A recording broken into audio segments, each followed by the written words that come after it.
काले धन को देश में वापस लाया जाएगा या नहीं, इस बात को लेकर देश की जनता को बहुत से सपने दिखाए गए। इस बहस में घुसने से पहले आइए एक बहुत दिलचस्प आंकड़ा हम आपको दिखाना चाहेंगे। और यह दिलचस्प आंकड़ा यह है कि काले धन के आरोपी राधा टिम्बलो ने बीजेपी को 9 बार, कांग्रेस को 3 बार चंदा दिया था। और एसोसिएशन फॉर डेमोक्रेटिक रिफॉर्म्स के मुताबिक 2004 से 5 और 2012 के बीच टिम्बलो प्राइवेट लिमिटेड ने बीजेपी को 9 बार चंदा दिया। कुल मिलाकर यह चंदा 1 करोड़ 18 लाख का है। टिम्बलो ने इस दौरान कांग्रेस को भी 3 बार चंदा दिया। कांग्रेस को कुल 65 लाख रुपए चंदा दिया। एडीआर के मुताबिक काले धन के एक और आरोपी चमन भाई लोढ़िया ने साल 2011-12 में बीजेपी को 51,000 का चंदा दिया। हालांकि हम यह भी स्पष्ट कर दें कि यह तमाम चंदे का खुलासा चुनाव आयोग के सामने किया गया था। एडीआर ने उसी रिपोर्ट के आधार पर यह तथ्य पेश किए, यानी कि जिस तरह का गड़बड़ जाला काले धन को लेकर चल रहा था, ये जो तथ्य हम आपको दिखा रहे हैं उसका बहुत सीधा नाता उससे नहीं है, मगर बहुत ही दिलचस्प आंकड़ा है, ये जरूर इससे पता चल रहा है।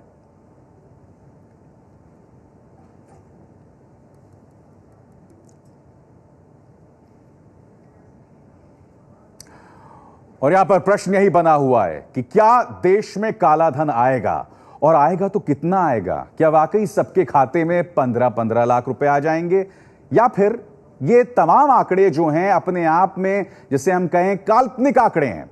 मगर सबसे पहले आइए ये रिपोर्ट देखते हैं। देश में कुल कितना काला धन, यह सवाल अब तक अनसुलझी पहेली की तरह है। साल 2006 में यूपीए सरकार ने श्वेत पत्र जारी करते हुए कहा था कि 23,373 करोड़ रुपए काला धन है। हालांकि यूपीए सरकार के मुताबिक साल 2010 में काला धन घटकर महज 9,295 करोड़ रह गया था। करीब 100 लाख करोड़ रुपए से ज्यादा बाहर है और 900 लाख करोड़ रुपए से ज्यादा देश के अंदर काला धन जमा हुआ है। करीब 1,000 लाख करोड़ के काले धन की अर्थव्यवस्था, माने ये काले धन की अर्थव्यवस्था ना होते तो हिंदुस्तान 10 गुना ज्यादा इकोनॉमिकली स्ट्रॉन्ग होता, अमेरिका से करीब 1.5 गुना और चीन से करीब 2 गुना ज्यादा ताकतवर अपना मुल्क होता। बाबा रामदेव की तरह ही दूसरे लोगों के अपने अपने आंकड़े हैं। बीजेपी नेता सुब्रमण्यम स्वामी के मुताबिक करीब 120 लाख करोड़ काला धन है। वहीं सीपीएम नेता सीताराम येचुरी के मुताबिक 10 लाख करोड़ काला धन है। काले धन की तो कमी नहीं है, जितना बाहर है उससे ज्यादा देश में है। कोई भी प्रॉपर्टी डील जो है 60-40 की रेशियो में चल रहा है। किसी शहर में भी ले लीजिए आप, अगर प्रॉपर्टी होगी 1 करोड़ की तो रजिस्ट्री 40 लाख की होगी। जाहिर है काले धन के आंकड़े को लेकर अभी तस्वीर साफ नहीं है। लोकसभा चुनाव के समय नरेंद्र मोदी ने काला धन के मुद्दे पर यूपीए सरकार पर जरूर निशाना साधा था, लेकिन काले धन के आंकड़े को लेकर वो भी खामोश रहे थे। ये जो चोर लुटेरों के पैसे विदेशी बैंकों में जमा है ना, उतने भी हम रुपये ले आए ना, तो भी हिंदुस्तान के एक गरीब आदमी को मुफ्त में 15-20 लाख रुपए यूं ही मिल जाएगा। चलिए इस बहस का आगाज करते हैं और तमाम खास मेहमान जो मेरे साथ जुड़ चुके हैं उनका मैं परिचय कराना चाहूंगा। हमारे साथ आम आदमी पार्टी से आशीष खेतान हैं, कांग्रेस की तरफ से रीटा बहुगुणा जोशी और किरण बेदी मेरे साथ हैं। बीजेपी की तरफ से हम इंतजार सुधांशु त्रिवेदी जी का है, वो हमारे साथ जल्द जुड़ेंगे। मगर इससे पहले कि मैं बहस का आगाज करूं, मैं आप तीनों से एक क्विक रिएक्शन जानना चाहूंगा। सबसे पहले रीटा जी आपसे मैं जानना चाहूंगा, आपके हिसाब से देश के बाहर कितना काला धन है? क्या आपका आंकड़ा यूपीए के आंकड़े से अलग है?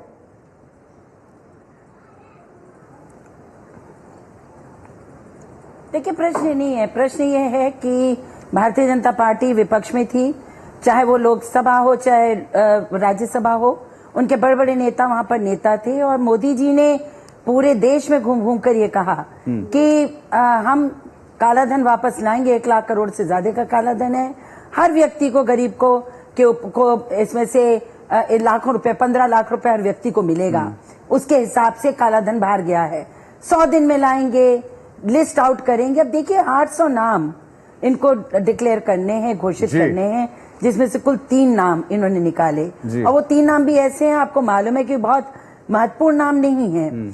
और दूसरी ओर आज ही हमने अखबार में पढ़ा कि 70,000 करोड़ का सोना स्विट्जरलैंड से हिंदुस्तान आ चुका है इस साल में, और सिर्फ सितंबर में 15,000 करोड़ का सोना आया। तो ये सरकार किस बात का इंतजार कर रही है रीटा जी, और इन्होंने मैं जो आप तमाम बातें कह रही हैं नीरज जी, मैं बहस में आगे लाने वाला था इन मुद्दों को, तो मैंने इसलिए आपसे आपकी राय जानी थी कि आपके हिसाब से कितना बड़ा आंकड़ा है। चलिए मैं ये सवाल का जवाब फिर लूंगा। आशीष, आप तो खोजी पत्रकार भी रहे हैं, आम आदमी पार्टी से इस वक्त जुड़े हैं, नहीं आप मुझे एक आंकड़ा दीजिए रीटा जी। काला धन वापस आना चाहिए। चलिए आपने आंकड़ा नहीं दिया। आशीष, आपके हिसाब से हम कैसे आंकड़ा आपको दे सकते हैं? ठीक है, सरकारें जो आंकड़ा दे रही हैं आपको वो आंकड़े लेने पड़ेंगे।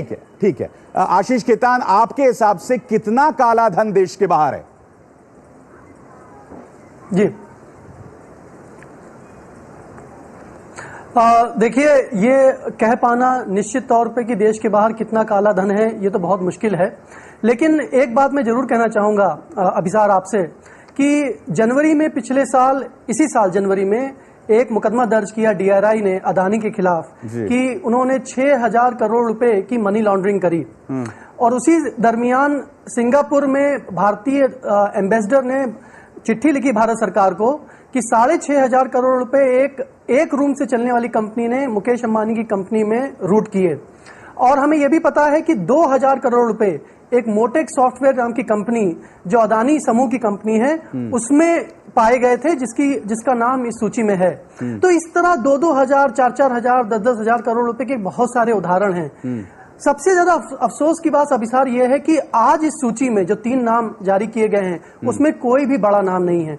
एक बात मैं कहना चाहूंगा कि कर्नाटका में माइनिंग स्कैम हो 30,000 करोड़ रुपए का, गोवा का माइनिंग स्कैम हो 20,000 करोड़ रुपए का, या अदानी और अंबानी से जुड़े तमाम स्कैम हो, उनका पैसा आखिर जाता कहां है? तो ये बात अब सामने आ रही है कि पहली बार एक गोवा का माइनर का नाम सामने आया है, लेकिन बाकी बहुत सारे नाम हैं, उन पर कब जांच होगी? और हमारी सूचना के अनुसार बहुत सारी फाइलें बंद कर दी गई हैं और नाम कभी सामने नहीं आएंगे। यानी कि सीधा यहां पर हमला है। सुधांशु त्रिवेदी भी मेरे साथ जुड़ गए। किरण जी, यही सवाल मैं आपसे करना चाहूंगा, क्या आपको लगता है कि मोदी सरकार ने जनता को सब्जबाग दिखाए थे जब उन्होंने 15 लाख हर एक के अकाउंट में डालने की बात की थी? और क्या आप भी हताश हैं?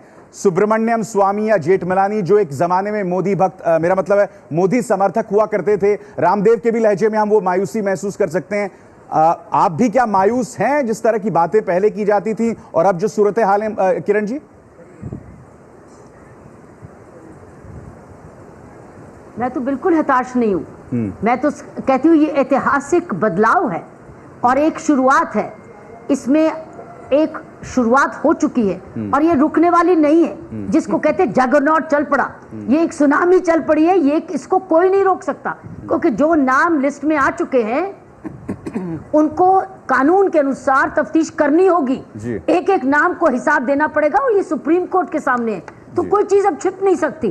तो मैं समझती हूँ एक अवेकनिंग जो हमारे प्रधानमंत्री ने और उससे पहले मूवमेंट ने जगाई थी, अब वो रुकने वाले नहीं है। एक एक आदमी का हिसाब किताब देना होगा और कानून के अनुसार तो स्टेटमेंट ऑफेंस बनता है। जितने नाम है इनसे एक ही सवाल पूछना है इनकम टैक्स एक्ट के अनुसार कि पिछले साल जो मैंडेटरी था कि आपने डिक्लेयर किया कि आपका कोई अकाउंट बाहर है, अगर डिक्लेयर नहीं किया तो सीधा ही 3 से 6 साल की सजा बनती है इसमें। तो इतने पर ही आप एकदम पकड़े जा सकते हैं। अब दूसरी बात यह कि जितना जितना पैसा है वो भी फ्रीज कर सकते हैं, वो भी कानून का। तो ये प्रोसेस शुरू हो गया है। मेरे अनुसार ये एक बहुत ऐतिहासिक है। अब हमको सिर्फ इसको गति और पकड़ना है ताकि गति जो कानून के अनुसार खड़ी रहे। सुधांशु त्रिवेदी, दिक्कत यहां पर ये दिखाई दे रही है कि क्या सरकार अपनी बात रखने में नाकाम साबित हो रही है? क्योंकि आपके अपने जो समर्थक हैं, चाहे जेठमलानी मोदी समर्थक थे, इसके अलावा स्वामी और रामदेव के लहजे में हम एक मायूसी महसूस कर सकते हैं। तो क्या आपको लग रहा है कि हताशा आपके समर्थकों से उठ रही है जिसके चलते वो आप पर अटैक कर रहे हैं? सुधांशु त्रिवेदी, देखिए, जहां तक काले धन का विषय है तो हमारी सरकार और हमारी पार्टी का स्टैंड पिछले कई वर्षों से बहुत स्पष्ट रहा है। 2008 सितंबर में हमने सबसे पहले यह विषय उठाया, 2009 के लोकसभा में हमने इसको घोषणा पत्र में रखा, 2012 में भारतीय जनता पार्टी के सभी सांसदों ने तत्कालीन लोकसभा अध्यक्ष को लिखित में दिया कि हमारा कोई बाहर अकाउंट नहीं है। और हमारी जब मोदी जी की सरकार आई तो सबसे पहला निर्णय हमने काले धन पे SIT को गठित करने का किया। और जो तकनीकी जटिलताएं थी जिनके आवरण में कांग्रेस पिछले कई सालों से या काम नहीं कर रही थी, उससे बाहर निकाल निकालने का सीरियस प्रयास किया और इसी 15 अक्टूबर को हमारे रेवेन्यू सेक्रेटरी और सीबीडीटी के चेयरमैन और वहां के जो स्विट्जरलैंड के इंटरनेशनल फाइनेंस के मिनिस्टर थे उनके बीच में कुछ समझौता हुआ जिससे कि ये मार्ग प्रशस्त हुआ। मैं उदाहरण के लिए बताना चाहता हूं, HSBC के जो खातों का डिटेल आया था वो फ्रांस के थ्रू आया था। सुनिए, चूंकि वो अवैध तरीके से आया था या जिसे कहते हैं ऑफिशियल रूट से नहीं आया था, तो स्विट्जरलैंड ने सीधे कह रखा था कि हम इस विषय के ऊपर कोई सहयोग नहीं करेंगे। हमने उनसे बात किया कि यदि हम स्वयं आपको प्रमाण जुटा कर दें तब तो आप सहयोग करेंगे। वो तैयार हुए, उन्होंने समझौता किया है। फिर हमने वो ब्रेकथ्रू निकालने का प्रयास किया है। लोगों का मोहभंग क्यों हो रहा है? जेठमलानी जी का मोहभंग क्यों हो रहा है? स्वामी जी का मोहभंग क्यों हो रहा है जो बीजेपी के सदस्य हैं? रामदेव जी पूरी तरह से खामोश है, वो जज्बा ही नहीं रहा जो मोदी जी के समर्थन में वो आगे दिखाई देते थे। मोहभंग क्यों हो रहा है इन लोगों का? देखिए, ऐसा है कि इस प्रक्रिया में कुछ मैं इसका जवाब देना चाहता हूं जिनमें कि थोड़ा समय लगता है। जैसे हम जब नए नए सत्ता में आए थे तो नहीं, मैं एक मिनट एक बाकी पूरा कर लूं। 1 महीने के बाद कहा जाता था कहां महंगाई कम हुई। अब बताइए 5 महीने हुए, महंगाई कम हुई कि नहीं हुई? मुद्रास्फीति की दर में कमी है, विकास की दर में इंतजार करना होगा। आशीष खेतान का समय दीजिए। आशीष खेतान, अब इंतजार कीजिए ना। तो नीति बिल्कुल, आप सरकार की नियत पर क्यों शक कर रहे हैं? आप इंतजार कीजिए, चीजों को वक्त लगता है, जैसा कि सुधांशु कह रहे हैं। आपको इंतजार करना चाहिए।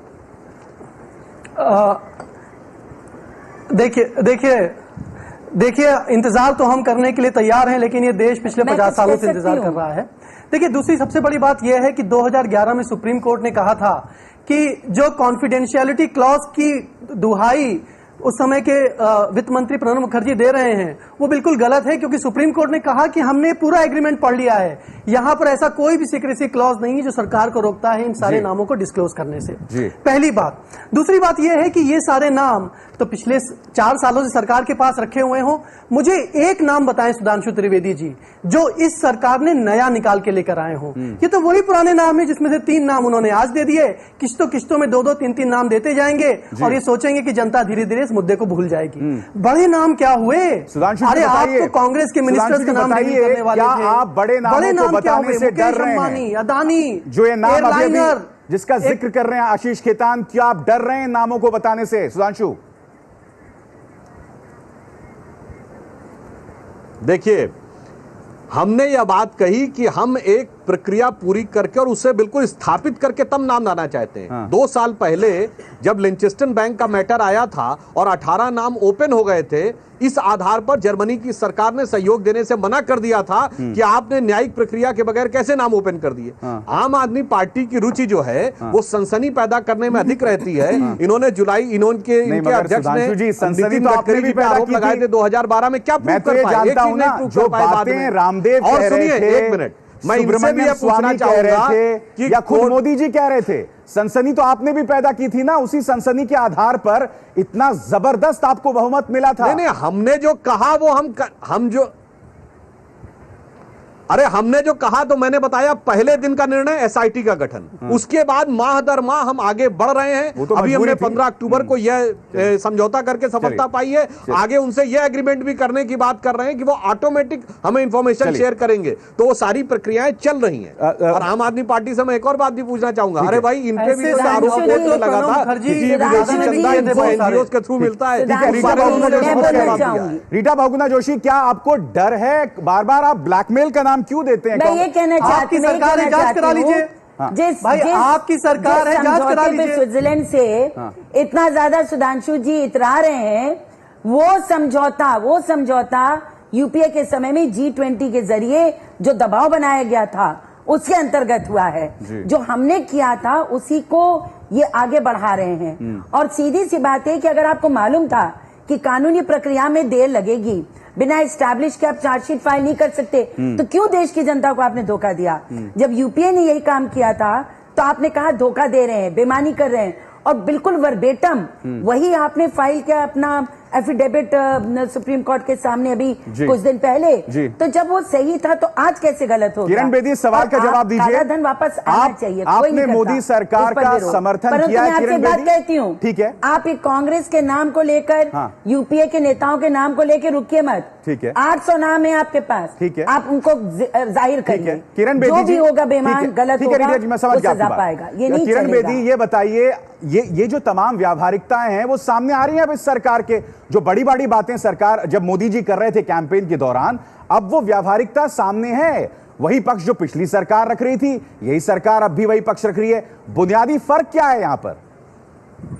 फर्क सिर्फ ये है कि पहली सरकार ने तो हमारे लिए, सारे देश के लिए एक मुसीबत छोड़ के गई, हमको गरीब छोड़ के गई पहली सरकार। और पहली सरकार इन सारे सबूतों पर बैठी रही क्योंकि वह खुद अपनी करतूतों को कैसे इन्वेस्टिगेट करती, इसलिए उससे तो अभी तो सुप्रीम कोर्ट ने जुलाई में बहुत फटकार मारी थी सरकार को कि आप डिफॉल्टर रहे, आप सोए रहे। नई सरकार ने आते ही एसआईटी बनाई, और वो एसआईटी जो कि एक ईमानदार जजेस के हाथ में है, और जस्टिस शाह की आपको पता है कितनी अच्छी रेपुटेशन है, ये तो इनके हाथ में था। तो मैं ये समझती हूँ ये शुरुआत कर चुके हैं। हम लोग इम्पेशेंट हो रहे हैं, हम चाहते सारी कुछ आज ही मिल जाए। 60 साल की का कूड़ा करकट और उधार सारा तो आपको 1 महीने में मैं ये कहती हूँ कि इस सरकार ने वॉक द टॉक शुरू कर दिया, लेकिन हम चाहते हैं ये वादा किसने किया था? आप कैसे डिफेंड कर रही हैं? अब कोई चॉइस नहीं है। सुप्रीम कोर्ट को आपकी बात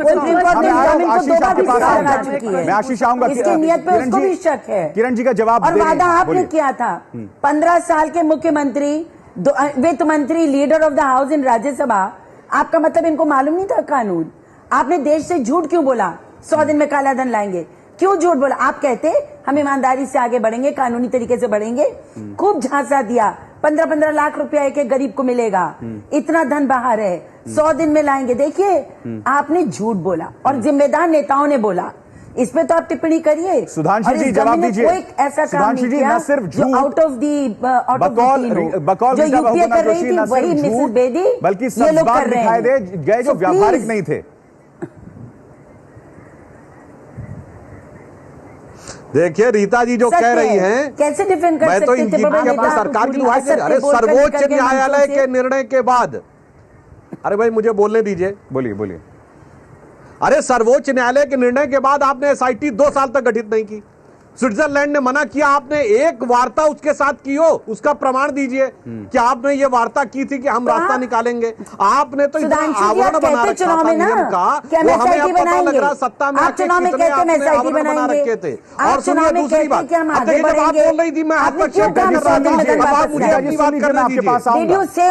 आपने कहा कि नहीं कहा? भाई ये क्या तरीका है बात करने का? रीता जी प्लीज सुन लीजिए। जब आपका टर्न है तब आप बोलिए। रीता जी प्लीज सुन लीजिए, मैं आपके पास आऊंगा। वापस आ गया, स्विट्जरलैंड से 70,000 करोड़ का सोना लौटाया। देखिए आप लोग देखिए कुछ नहीं कर रहे, सिर्फ शोर मचाते हैं। इनके तत्कालीन पूरे देश को झांसे में रखना चाहते हैं, धीरे धीरे निकाल रहे हैं। 2 नाम थे। अच्छा, क्या नाम निकाले आपने? रीता जी एक बात बताइए। देखिए यही होता है कि रीता जी एक बात बताइए। बड़े नेता पैसे निकालिए ना। रीता जी मेरी बात सुनिए। आदत गई नहीं जो उस समय सत्ता में थी। रीता जी 1 मिनट, जरा उनकी बात पूरी हो जाए फिर मैं आपसे भी सवाल पूछूंगा। अपनी बात पूरी कीजिए। नहीं जाएगी। आप असत्य बोलेंगे तो मैं बार बार बोलूंगी। हाँ, मैं एक वाक्य में पूरा कर रहा हूं।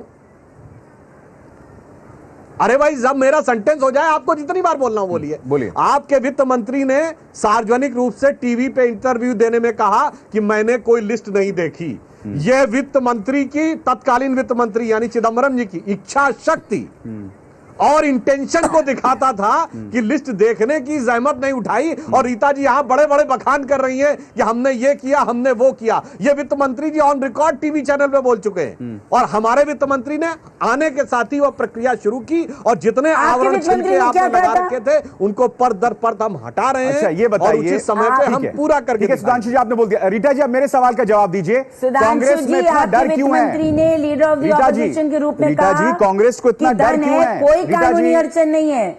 आपके वर्तमान कांग्रेस को इतना डर क्यों है? सदन में कहा कोई कानूनी अड़चन नहीं है, हम तत्काल नाम घोषित करेंगे, 100 दिन में हम वापस लाएंगे धन। आपके वित्त मंत्री जी ने क्या क्या बोला था?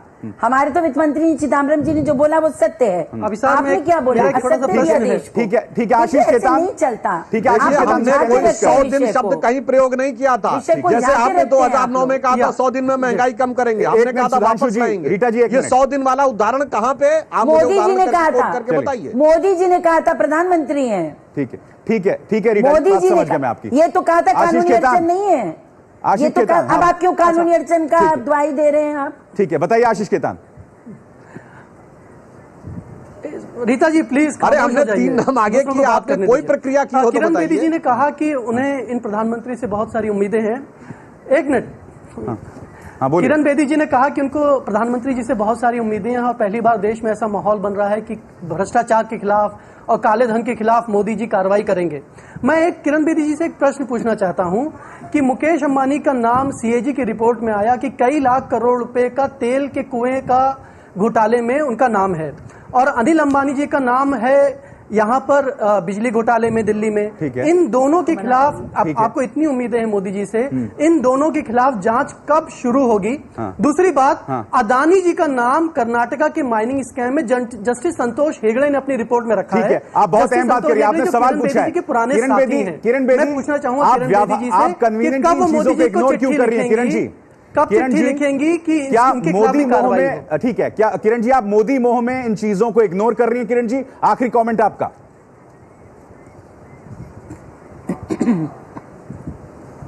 आप मुझे स्ट्रेटवे एलिगेशन क्यों लगा रहे हैं? आप तो आप शुरू ही कर रहे हैं एलिगेशन से। मैं तो शुरू से ये कह रही हूं कि किसी के पास अब कोई चॉइस नहीं है but to reach to the ultimate. कानून है, और जब मामला सुप्रीम कोर्ट में है कोई इस गति को नहीं रोक सकता। मैं तो ये विश्वास प्रकट कर रही हूं और ये कह रही हूं कि 60 साल के बाद जो एक शुरुआत हुई है, हम अपना पेशेंस ना खोएं, बल्कि ऐसा माहौल बनाएं कि ये काम और गति पकड़े। मैं ये कह रही हूँ, दूसरों को मुद्दा मिला कुछ बोलने का, उनको बोल रहे हो, लेकिन लोगों का विश्वास मत खोने किरण जी दीजिए। बिल्कुल पेशेंस नहीं खो रहा 60 साल बाद हूं, खाली आपसे एक रिक्वेस्ट कर रहा हूं, खाली किरण जी आपसे एक रिक्वेस्ट कर रहा हूं कि एक चिट्ठी लिखकर एक मोदी जी के नाम चिट्ठी लिख दीजिए इन तीनों मामलों को उठाते हुए। खाली आपसे एक रिक्वेस्ट कर रहा हूं किरण जी, चलिए, पेशेंस नहीं खो रहा हूं, बिल्कुल, खाली बहुत बहुत चिट्ठी लिख शुक्रिया। दीजिए मेरे पास मोदी जी को, वक्त इतना ही इन है। तीनों बहुत बहुत मामलों को शुक्रिया उठाते तमाम हुए। खास मेहमानों का। मगर सच तो यह है कि काले धन की प्रक्रिया एक लंबी प्रक्रिया जरूर होने वाली है, इसे थोड़ा संयम बरतना होगा। मगर एक दूसरा पक्ष यह भी है कि कहीं इस जनता को सब्ज़बाग तो नहीं दिखाए गए हैं, और असल हकीकत इससे बिल्कुल जुदा है, जिस तरह के दावे प्रधानमंत्री मोदी ने अपने चुनावी कैंपेन के दौरान किए थे।